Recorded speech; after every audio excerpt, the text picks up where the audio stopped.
بوستان صاحب، روپے کی قدر پہ ایکسکلوسیولی آپ کے کمنٹس کا انتظار ہے. سب کہہ رہے تھے کہ جی آپ کچھ اس کے اوپر سے پردہ اٹھائیں گے، انویل کریں گے. آپ نے نعیم صاحب کی بھی بات سنی، کیا کہیں گے؟ روپے کی قدر اس وجہ سے کیونکہ ڈالر کی بھی ویلیو نیچے آئی ہوئی ہے، کیا اس کے استحکام کی ایک وجہ یہ ہے، کوئی حکومتی حکمت عملی ہے، یا یہ وقتی ایک استحکام ہے؟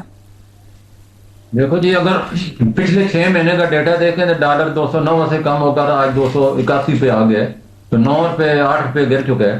تو یہ وقتی طور پہ پھر نہیں ہو سکتا. وقتی تو 2 دن 4 دن 10 دن ہوتا ہے، اس کے بعد آپ کی جو حقیقی قدر ہوتی ہے وہی سامنے آتی ہے. حقیقی قدر پاکستان کی جو ہے وہ 250 روپے سے بھی نیچے ہے، کیونکہ 340 سے گرتے گرتے آج 281 پر آ گیا ہے.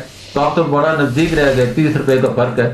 اور یہ آنے والے دنوں میں جس طرح ہماری، میں نے پہلے بتایا، دفاعی ایکسپورٹ بڑھ رہی ہے اور بڑی ڈیمانڈ ہے. پاکستان کے جو JF-10 طیارے ہیں ان کی اس وقت 15 ممالک لائن میں لگے ہوئے ہیں. پاکستان ان کو جو ہے کہہ رہا ہے کہ ہم سب کو پرووائڈ کریں گے باری باری. تو یہ ہماری بہت بڑی اللہ کا ایک تحفہ ملا ہے پاکستانی طیاروں نے، جو اپنا دکھایا ہے کرتب اور انڈیا کو تباہ کیے اس کے جو رافیل طیارے. تو اس سے بڑی مانگ بڑھ گئی ہے اور یہ سستے بھی ہیں.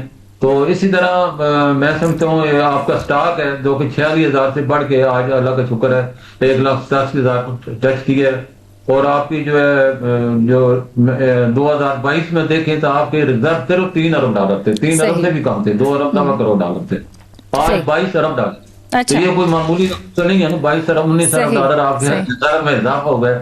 تو یہ میں سمجھتا ہوں زیادتی حکومت کی اس کاوش کے اوپر بالکل صحیح بات ہے.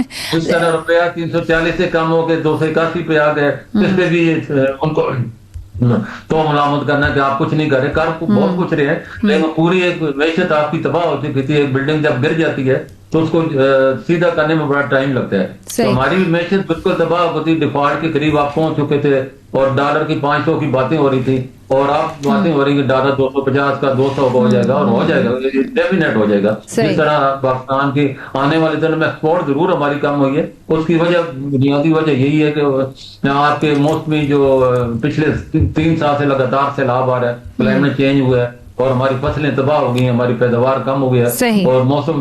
تو یہ چیزوں نے پاکستان کی ایکسپورٹ کو بری طرح ہٹ کی ہے. لیکن آنے والے دنوں میں آپ دیکھیں کہ ہماری ایکسپورٹ بھی بڑھے گی. اور چیز ہمارے، میں سمجھتا ہوں، میں ایک چیز آپ کو شیئر کرنا چاہتا ہوں.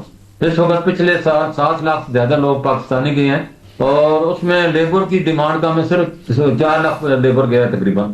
اور اس میں جو ٹیکنیکل سٹاف ہے وہ تقریباً 12,000 ہے، اور جو اس میں الیکٹریشین ہے 6,000 ہیں. اس طرح ڈاکٹر ہیں وہ 6,000 کے قریب گئے ہیں. اس طرح اکاؤنٹنٹ ہیں وہ 5,000 کے قریب گئے ہیں.